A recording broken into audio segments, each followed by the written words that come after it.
नमस्कार दोस्तों, मैं कृष्णकांत तिवारी पुनः एक बार आपके अपने परिवार के सक्सेस हब में आप सभी का स्वागत करता हूं। और आज हम प्रारंभिक शिक्षा की नवीन प्रयास द्वितीय पेपर का जो शेष भाग है उसके 2-3 वीडियो आने हैं, वो आपको मिल जाएंगे पूरे। कस्तूरबा गांधी आवासीय बालिका विद्यालय यह क्या था, इसके बारे में आज हमको जानना है, इसको पढ़ना है, बिल्कुल रिलैक्स में पढ़ना है। यहाँ से 2 नंबर का प्रश्न बनता है और एक बार आपका प्रश्न बन भी चुका है कि कस्तूरबा गांधी आवासीय विद्यालयों की मॉनिटरिंग कौन करता है। और एक बार आपका प्रश्न और बना था कि कस्तूरबा गांधी विद्यालय का पाठ्यक्रम बताइए। एक बार और बना था कि कस्तूरबा गांधी बालिका विद्यालय का आने का दायित्व क्या था, क्यों यह आया था। ठीक है, तो देखते हैं। सर्वप्रथम हमने कहा कि केंद्र सरकार ने सर्व शिक्षा अभियान SSA को बढ़ावा देने के लिए कस्तूरबा गांधी बालिका विद्यालय योजना के निर्देशन में देश भर में 750 आवासीय विद्यालय खोले। मेन पॉइंट यहाँ आया कि कितने आवासीय विद्यालय खोले, तो 750 आवासीय विद्यालय खोले। कितने? 750 आवासीय विद्यालय खोले। यह विद्यालय क्यों खोले गए? SSA सर्व शिक्षा अभियान को बढ़ावा देने के लिए सरकार ने 750 आवासीय विद्यालय खोले। कस्तूरबा गांधी बालिका विद्यालय जो थी वह केंद्र सरकार की एक नई शिक्षा नीति थी। तो लिखते हैं कस्तूरबा गांधी बालिका विद्यालय केंद्र सरकार की एक नई शिक्षा नीति थी। ये थोड़ा बड़ा है, नई शिक्षा नीति थी या नई शिक्षा योजना थी, नई शिक्षा एजुकेशन पॉलिसी थी, नई शिक्षा योजना थी। यह इसके तहत ये सर्व शिक्षा अभियान को बढ़ावा देना चाहते थे। इस योजना का शुभारंभ कब किया गया? तो इस योजना का शुभारंभ जुलाई 2004 में किया गया। तो प्रारंभ कब की गई यही लिख लेते हैं। यह योजना प्रारंभ कब की गई? तो अगर प्रारंभ समय पूछ लिया जाए तो जुलाई 2004। तो प्रश्न एक यहां से बन सकता है, कस्तूरबा गांधी आवासीय बालिका विद्यालय हमारा प्रारंभ कब किया गया? तो जुलाई सन 2004 में यह विद्यालय प्रारंभ किया गया। अब इस विद्यालय में कैसे लोगों को रखा जाना था, तो इसका भी पॉइंट हम समझते हैं। और यह पॉइंट कहता है कि इन विद्यालयों में, तीसरा पॉइंट हम लिखते हैं, इन विद्यालयों में कम से कम 75%, कितने? मिनिमम 75% सीटें SC, ST व पिछड़ा वर्ग के लिए थी। पिछड़ा वर्ग अल्पसंख्यक, SC ST पिछड़ा वर्ग अल्पसंख्यक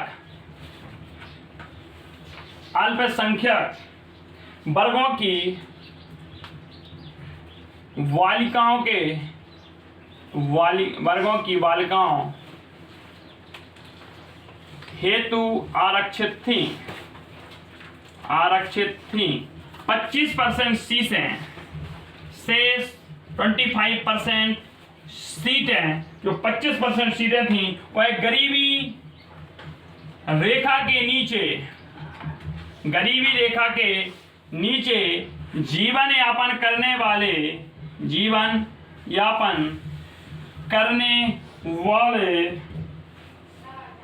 परिवारों की बालिकाओं के लिए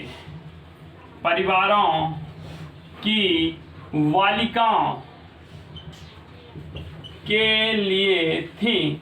तो इसमें जो सीटें थी उनमें से 25% सीटों का निर्धारण हमारा जो था वह गरीबी रेखा के नीचे जीवन यापन करने वाले परिवारों के लिए था, जो गरीबी रेखा के नीचे आते हैं। और शेष 75% सीटें जो थी हमारी वह SC ST पिछड़ा वर्ग अल्पसंख्यक वर्गों के लोगों के लिए थी। तो इसमें हम कह सकते हैं, इसमें मुख्य रूप से SC ST पिछड़ा वर्ग और अल्पसंख्यक को गरीबी रेखा से नीचे जो बालिकाएं नहीं विद्यालय पहुंच पाती थी, उन बालिकाओं में शिक्षा की नई ऊर्जा का संचार करना, उन्हें शिक्षा देना ही इसका कस्तूरबा गांधी बालिका विद्यालय का प्रमुख उद्देश्य क्या था? SC ST पिछड़ा वर्ग अल्पसंख्यक वर्गों की बालिकाओं को शिक्षा प्रदान करना, इन्हें आवासीय विद्यालय में आवास देना, खाना देना, भोजन देना और वहीं पर शिक्षा भी प्रदान करना था। अगला प्रारंभ के 2 वर्षों में देखते हैं। प्रारंभ के 2 वर्षों में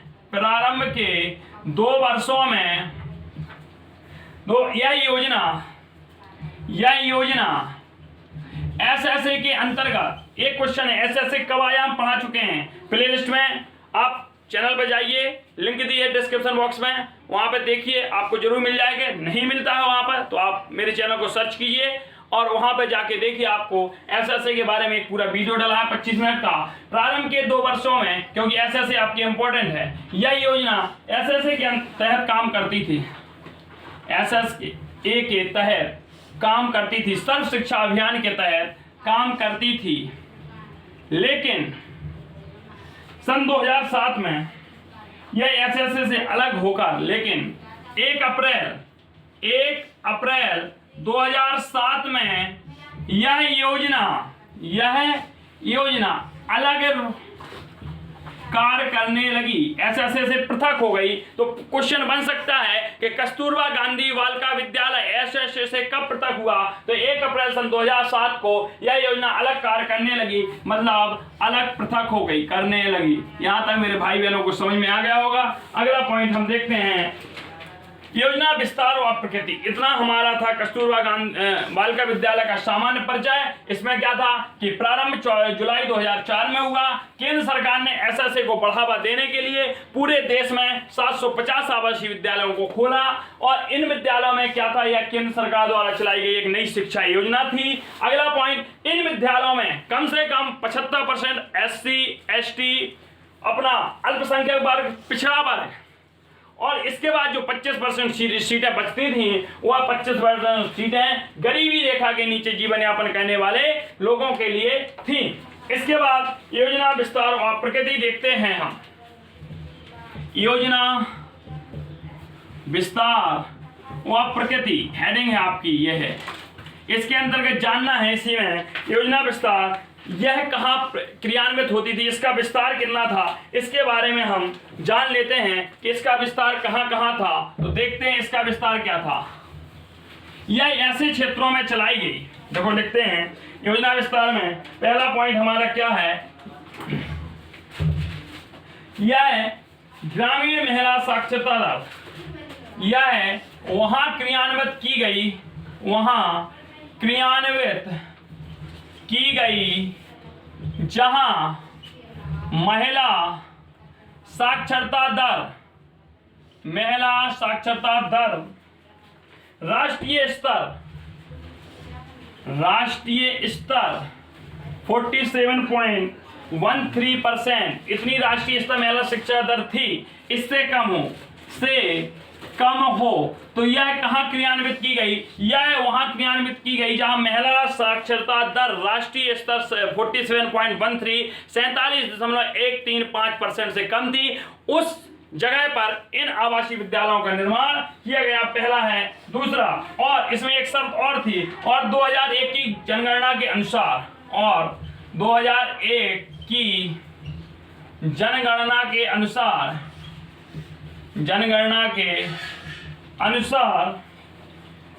लिंग भेद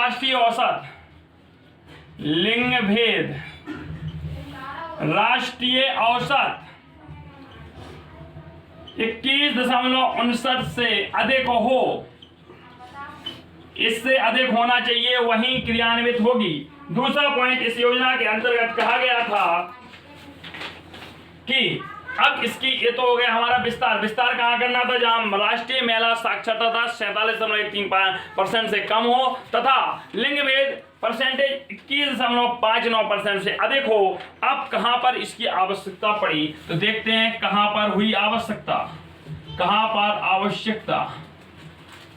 इसकी आवश्यकता कहां पर हुई, इसे देखते हैं। पहला, ऐसे क्षेत्र जहां SC ST OBC व अल्पसंख्यक की जनसंख्या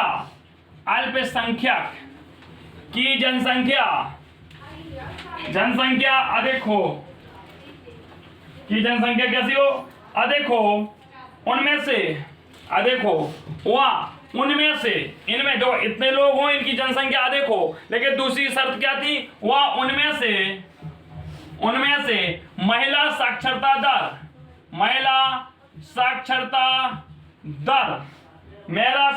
दर काफी निम्न हो।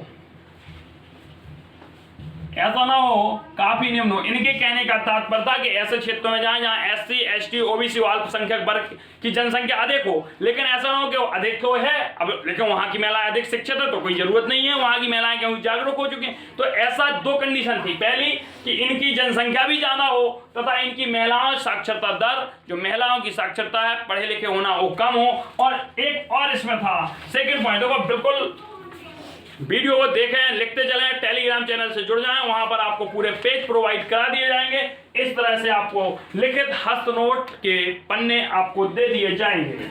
अगला देखते हैं, निम्न महिला साक्षरता दर थी। अगला साक्षरता दर काफी निम्न हो। दूसरा था स्कूल से बाहर रहने वाली बालिकाओं की संख्या। स्कूल, इसे इंपॉर्टेंट रेट करो, स्कूल से बाहर रहने वाली बालिकाओं की संख्या, बालिकाओं की संख्या काफी अधिक हो। अब इसका सेंस क्या निकाल रहे हैं आप लोग, मुझे नहीं पता, लेकिन मैं समझा रहा हूं। इसका तात्पर्य हो गया कि बाहर रहने के लिए नहीं पढ़ने गए हो, इसका तात्पर्य हो गया कि स्कूल से बाहर रहने वाली बालिकाओं, मतलब ऐसी बालिकाएं जिन्हें विद्यालय में शिक्षा ग्रहण करने का मौका नहीं मिला है, या किसी कारणवश उनके पेरेंट्स, उनके अभिभावक ने विद्यालय नहीं भेजा, या विद्यालय बहुत दूर उपस्थित होना, या संसाधनों की उपलब्धता न होना, मतलब जिन्हें शिक्षा से दूर रखा गया है। स्कूल से बाहर रहने वाले का अर्थ यह हुआ, ये नहीं हुआ कि बाहर जाके पढ़ाई। स्कूल से बाहर रहने वाली बालिकाओं की संख्या क्या होनी चाहिए, काफी अधिक होनी चाहिए। अब अगला इसमें था ऐसे स्थान पर जहां छोटे व बिखरे हुए निवास हों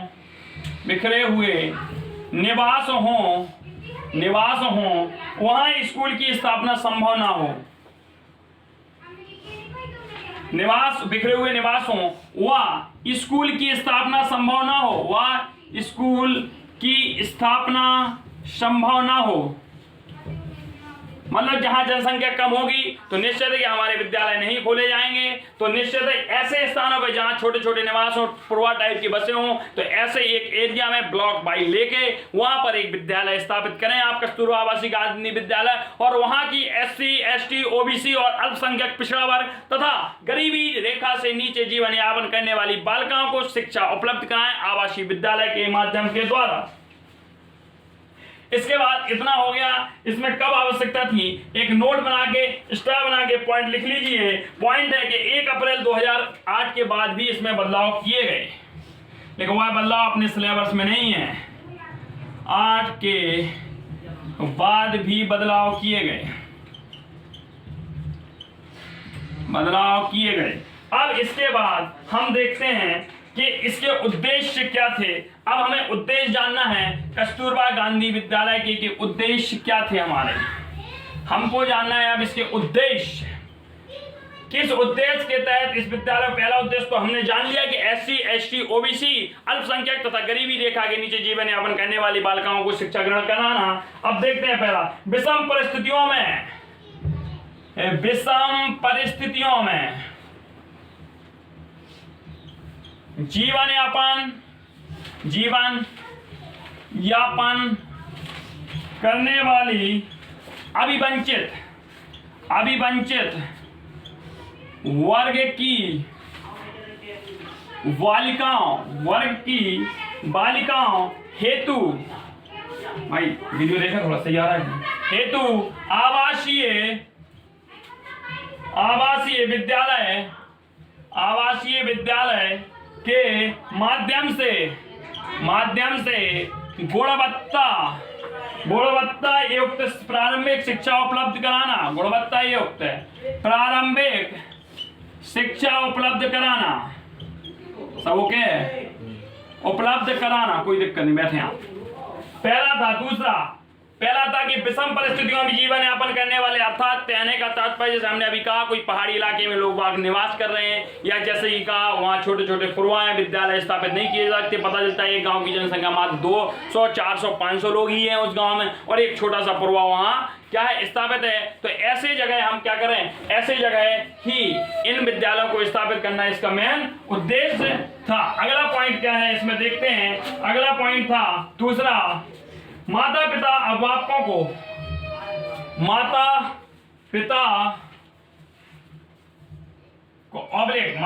या अभिभावकों को उत्प्रेरित करना, क्या करना, उत्प्रेरित करना, जिससे बालिकाओं को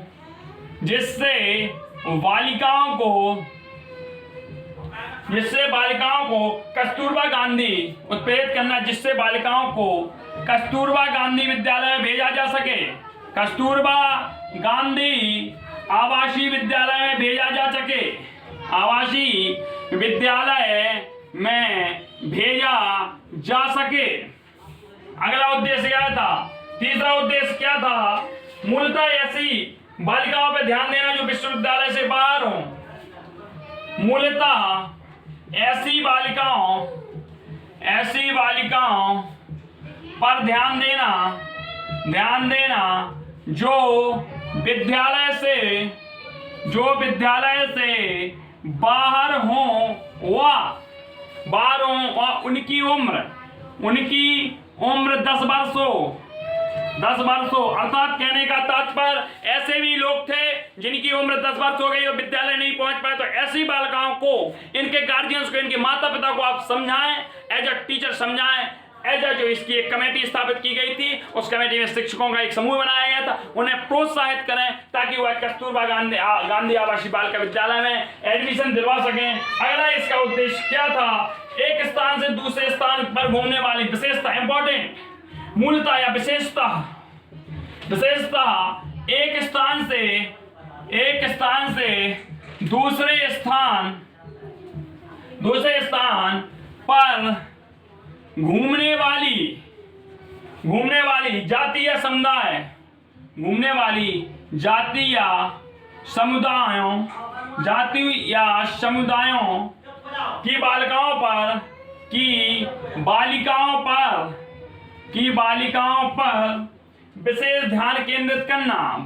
पर विशेष ध्यान केंद्रित करना, यह भी इसका मूल उद्देश्य था। जो एक स्थान से दूसरे स्थान है, जो लोहार जाति होते हैं, जिन्हें हम लोग देखते हैं आदिवासी वगैरह लोग होते हैं जो लिए घूमते, बंजारे टाइप के लोग घूमते हैं, आपने देखा होगा, वो लोहार जो महाराणा प्रताप के वंशज कहे जाते हैं, उन्हें कहते हैं, ऐसा माना जाता है। ऐसे लोगों को शिक्षा प्रदान करना।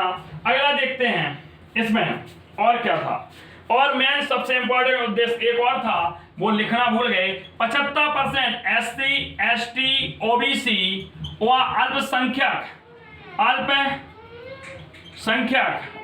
अल्पसंख्यक समुदाय की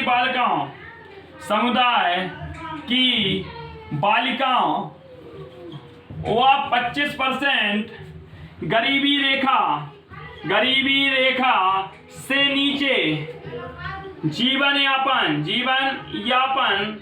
करने वाली बालिकाओं का नामांकन।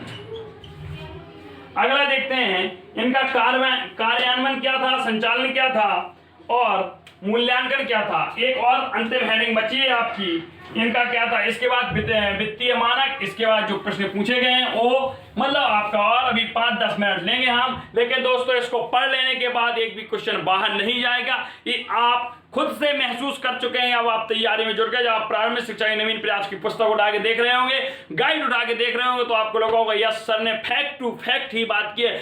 हमारा उद्देश्य किसी भी प्रकार का ना लॉन्ग वीडियो देना है आपको, ना ये देना है कि कितने, बस मेरा एक ही उद्देश्य है कि मेरे अधिक से अधिक वीडियो को आप शेयर करें। वो भी किस लिए, ताकि मेरे सभी छोटे भाई बहन जो मुझसे जूनियर हैं, जो बीटीसी कर रहे हैं, जिनका उद्देश्य शिक्षक बनना है, हम सब मिलके शिक्षक। इसके बाद टीटी की क्लासेस आपके सामने प्रस्तुत करूंगा, एक क्लास दूंगा। बीच में कुछ गैप हो जाते हैं, उसके लिए मैं क्षमा प्रार्थी हूं, क्योंकि इतनी व्यस्तता होती है। लेकिन अगर मैंने वादा कर दिया है तो मैं वादे से मुकर नहीं सकता हूं। इसका आपको प्रमाण भी मिल जाएगा दोस्तों। देखते हैं अगला, राज्य सरकार द्वारा कार्यान्वयन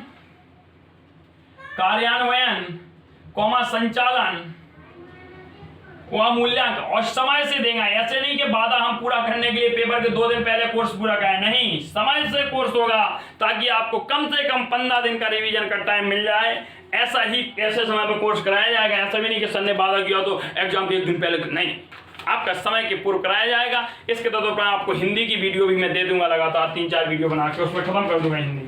देखते हैं, राज्य सरकार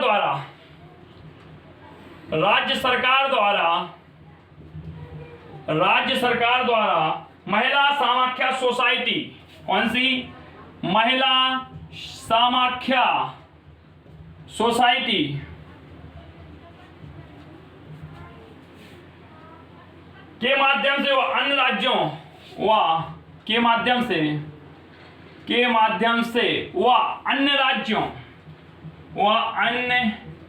राज्यों में सर्व शिक्षा अभियान सोसाइटी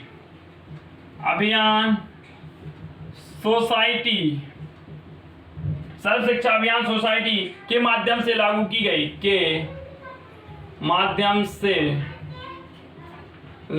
की जाएगी। आपको अगला, आवासीय विद्यालयों के शिक्षकों एवं कर्मचारियों को प्रशिक्षण देना। अगला क्या था? कार्यान्वयन संचालन कैसे था? आवासीय विद्यालय के शिक्षकों एवं अन्य कर्मचारियों को प्रशिक्षण देना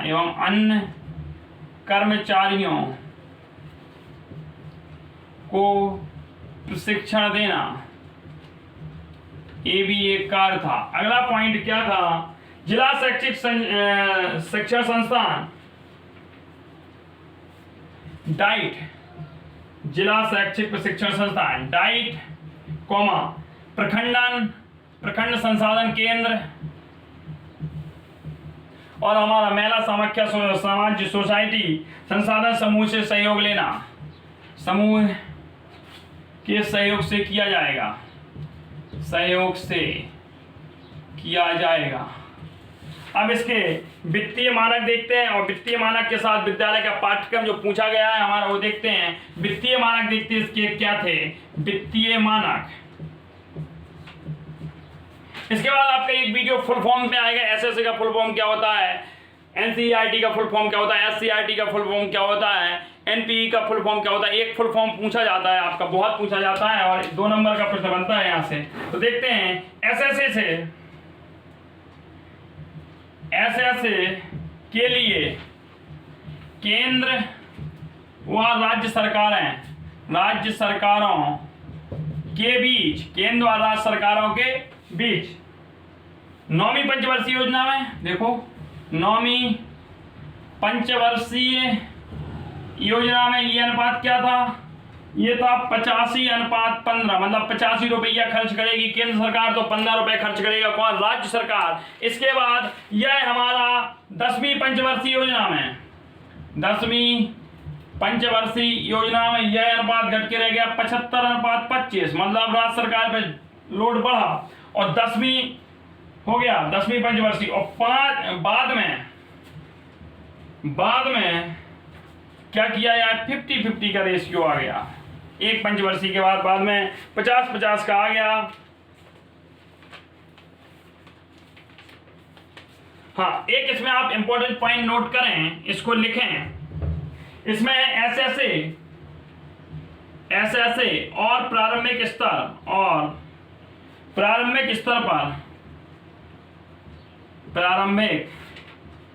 स्तर पर बालिका शिक्षा के राष्ट्रीय कार्यक्रम NPEGLE national policy education girls के लिए पहले से भी तैयार प्रावधान में कस्तूरबा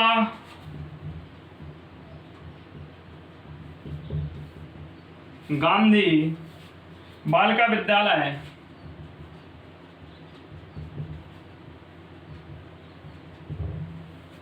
योजना का प्रावधान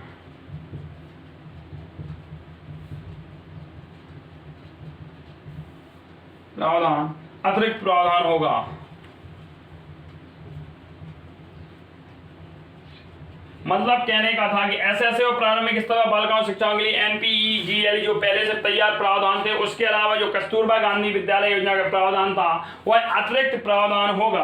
अब विद्यालय का पाठ्यक्रम देख लेते हैं हम, और विद्यालय के पाठ्यक्रम के पास 2 मिनट का और आपका टाइम है। 2 मिनट में आपका ये खत्म हो गया कस्तूरबा, उसका एक जल्द रिवीजन क्विक। और दोस्तों मैंने एक बार और पूछा था, आज एक बार और पूछा हूं, सिलेबस अपने समाप्ति की ओर पर और 2 वीडियो मैंने एक आपके सामने प्रस्ताव रखा था कि आप यदि सभी लोग चाहते हो तो मैं एक ऐसा वीडियो लाऊं, लगभग 35 से 50 मिनट का हो सकता है, जिसमें हमारे समग्र प्रारंभिक शिक्षा की नवीन प्रयास शुरू पहले चैप्टर से लेकर अंतिम चैप्टर तक मुख्य बिंदु, जैसे हमारा ऑपरेशन ब्लैक बोर्ड कब आया, सर्व शिक्षा अभियान कब आया, मेन उद्देश्य 1 लाइन में, उसका वित्तीय मतलब ज्यादा से ज्यादा 3 लाइनें होंगी एक प्रावधान पर, पूरा एक निचोड़ जिसे कहते हैं वो यदि आप लोग चाहते हैं, ताकि एग्जाम के एक दिन पहले जब पेपर हो नाइट में आप उस 45 मिनट की वीडियो 2 से 3 बार देख के जाएं और खड़ा हर चीज को लिख के चले आए। यदि आप मेरे सभी छोटे भाई बहन चाहते हैं तो मुझे कमेंट बॉक्स में जरूर बताएं कि हाँ सर आप लेके आइए, हाँ भैया आप लेके आइए, तो मैं जरूर लेके आऊंगा। आगे देखते हैं विद्यालय का पाठ्यक्रम। विद्यालय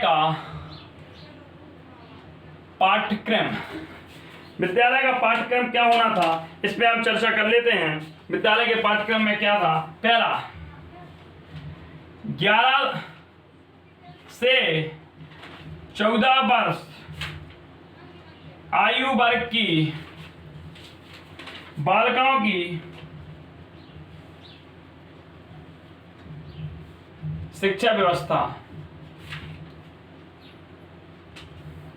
ठीक है। पहले इसकी क्या थी, शिक्षा व्यवस्था करना, और इसके साथ साथ कक्षा 6 में प्रवेश देके शिक्षा व्यवस्था करना। फिर दूसरा पॉइंट था कक्षा 6 में 6 से प्रवेश होता था, कक्षा 6 में प्रवेश देकर कक्षा 6, 7, 8 की परिषदीय विद्यालय में निर्धारित, ये लिखने वाला पोर्शन होता है, पाठ्यक्रम के अनुसार 3 वर्ष की शिक्षा दी जाए। 3 वर्ष की शिक्षा, ये आपका था। और एक इंपॉर्टेंट जो पूछा गया है इसे लिखिए, विद्यालय की मॉनिटरिंग का काम। विद्यालय की मॉनिटरिंग का काम, विद्यालय की मॉनिटरिंग का काम किसे था। इसके बाद एक आपको एक वीडियो में बीईपी डीईपी मिल जाएगा, दोनों को साथ में मिला के बेसिक परियोजना और जिला आपकी जो है वो दोनों परियोजना में मिला के दे दूंगा एक ही वीडियो में। तो जनपद स्तर पर इसमें क्या था, जनपद स्तर पर, जिला स्तर पर, जनपद स्तर पर डाइट प्राचार्य आप सभी लोग जानते हो, डाइट प्राचार्य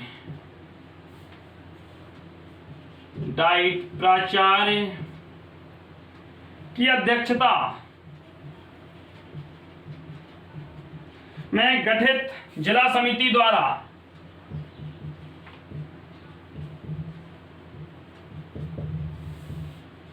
गठित जिला समिति द्वारा केजीए विद्यालय की, कस्तूरबा गांधी विद्यालय की मॉनिटरिंग की जाएगी, के द्वारा कस्तूरबा गांधी आवासीय बालिका विद्यालय, आवासीय बालिका विद्यालय की मॉनिटरिंग की जाएगी।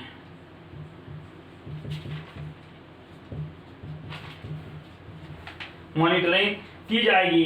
तात्पर्य कहने का यह हुआ कि जो आना था वह हमारा हो गया। इसमें पहला ही प्रश्न बनता है, विद्यालय की मॉनिटरिंग का काम कौन करता है? तो विद्यालय की मॉनिटरिंग का कार्य हमारा डाइट प्राचार्य की द्वारा जो गठित समिति होती है वह करता है। कस्तूरबा विद्यालय का पाठ्यक्रम क्या था? तो पाठ्यक्रम था 11 से 14 वर्ष के बालकों में, जो 11 से 14 वर्ष इसी वर्ष हमारा 6 से 8 की शिक्षा पूर्ण होती है, और इनमें 6 की जो परिषदीय विद्यालयों में कोर्स चलाया जाता है वही है एसएसए के स्तर, एसएसए और प्राइमरी शिक्षा। ये आपको ये भी है आपके सिलेबस में, राष्ट्रीय शिक्षा कार्यक्रम के लिए जो एनपीएलईजी होता है, कार्यक्रम के तैयार करना और इसमें कस्तूरबा गांधी विद्यालय योजना को अतिरिक्त जोड़ देना, ये चीज है। और इनके साथ साथ कब आया था? तो हमारा कब आया था और तथा यह एसएसए अलग कब हुआ? 1 अप्रैल 2007 को यह अलग हुआ। आया कब तक? जुलाई 2004 में आया था। पहले ये कस्तूरबा गांधी आवासीय बालिका विद्यालय एसएसए का एक अभिन्न अंग हुआ करता था, लेकिन उसके बाद 1 अप्रैल सन 2007 को इसे अभिन्न अलग कर दिया गया था। अब इसमें सन 2008 के बाद भी कुछ कुछ बदलाव होते रहे हैं। दोस्तों वीडियो अच्छा लगा हो तो अपने सभी पढ़ने वाले दोस्तों को शेयर करें। अगर आप नए हैं तो अपने दोस्त की चैनल को सब्सक्राइब करें और बेल आइकन जरूर दबाएं।